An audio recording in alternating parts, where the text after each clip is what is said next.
مرحبا مرة أخرى بالحلقة الثالثة. الحلقة الثالثة اليوم راح نتكلم على الجي 2. تكلمنا عن جي 1 الحلقة الأولى، راح نتكلم عن جي 2.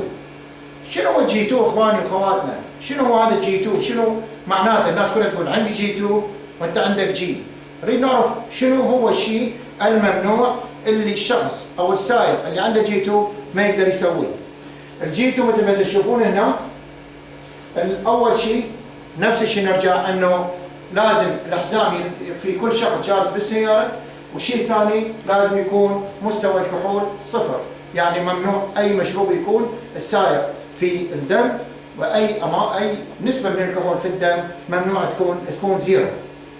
سؤال أريد أسألكم هنا، هل يصير الجي 2 يسوق بال401؟ إيه لو لا؟ دا أسمع الجواب من عندكم. دا أسمع الجواب؟ زين، راح أخليه بعدين الجواب. السؤال الثاني، إذا عندك جي 2 هل يسمح لك السوق في أمريكا؟ في ديترويت وميشيغان وبشوارع من الهاي واي؟ إيه لو لا؟ هريد أسمعها من عندكم أيضا. السؤال الثالث، هل يسمح لك السوق بالإي سيرو؟ إيه لو لا؟ تعاندوا سووا الجواب وخلوه على جنب. السؤال الأخير، هل يحق له لحامل الجي 2 انه يسوق في منتصف الليل؟ اعطونا الاجوبه وانا راح اعطيكم الاجوبه بعد قليل. فاذا نرجع للجي 2 هنا، انه الجي 2 بس ان نحب نقول ده اخر شيء يكون سنه 2005 طلع تعليمات جديده على الجي 2، بس التعليمات هاي هي تخص الاعمار ال20 واقل، يعني العمر 21 لا يدير بال، ما يلزم هاي المعلومات.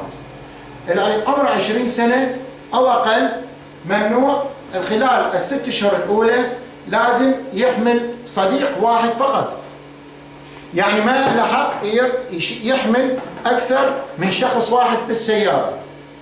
الشيء الثاني، ال6 أشهر الثاني لغاية السنة، ال6 أشهر لغاية السنة إنه له حق يحمل 3 أشخاص فقط بالسيارة، ما له حق يحمل أكثر من 3 أشخاص بالسيارة. بس هذا الشيء ما يطبق على شخص يكون عمره أكثر من 20. شيء ثاني، إذا الشخص كان عنده جي لايسنس أو في شخص آخر موجود بالسيارة عنده جي لايسنس ل4 سنين. والشيء الثالث، إذا كانوا الأخ أو الأخت الأب والأم محملين بالسيارة ما يطبق هاي التعليمات. فإذا هذا الجي 2. ورح نرجع إلى السؤال اللي سألتكم إياه أو الأسئلة اللي سألتكم إياها. بس نصلح المعلومات، الشخص الذي يحمل الرخصة الجي 2 له حق رسميا وقانونيا يسوق بال401. عنده حق يطلع إلى تورنو إلى مسيساغا بالليل في منتصف الليل، له حق يسوق بالإي سيرو، له حق يسوق كذلك بالميشيغان أو ديترويت. يعني مختصر انه الشخص اللي عنده جي 2 ماكو شيء عليه ممنوع يسوق، كلها مسموحه له يسوق وين ما يريد، مع الاولاد، مع الاطفال، مع العائله، مع الزوجه، هو لحاله او لشخص واحد فقط، ما في اي شيء ممنوع غير اللي ذكرناه قبل شوي. فكثير من الناس يتصورون ممنوع يسوق بال401.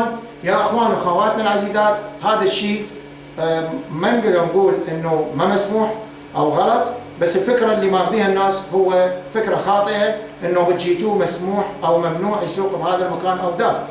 الجي 2 لحامل الجي 2 يستطيع السير في اي شارع يحب، في اي هاي واي، باي وقت، باي مكان. هذا الشيء فقط لتصليح المعلومات الاشخاص اللي حامليها على الجي 2.